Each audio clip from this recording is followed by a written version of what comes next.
ازيكم يا بنات؟ معاكم آية. النهارده انا عايزه اكلمكم عن مشكله اتسالت عليها كتير قوي، وهي لمعان الشعر. في ناس كتيره شعرها بيبقى مطفي ومش عارفين ازاي يخلوه بيلمع. آه عشان تخلي شعرك بيلمع ده ليه حاجه من الاتنين. اولا طبعا قبل كل ده لازم تبقي بتهتمي بشعرك عشان يلمع.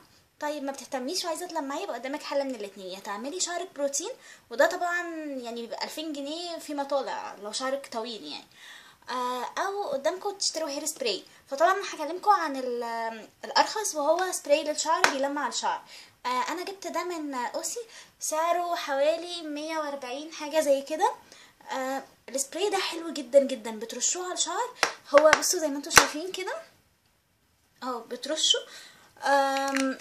بيخلي الشعر بيلمع. لو عندكم اي هيشان في الشعر بيضيع الهيشان ده.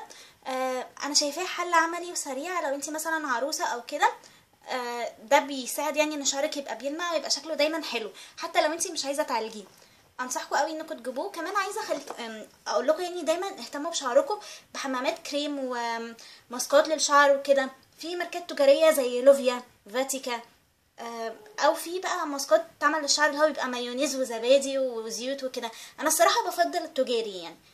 انا كده خلصت. لو اي حد عنده استفسار عن اي حاجه يقولي. اشوفكم في فيديو جديد. مع السلامه.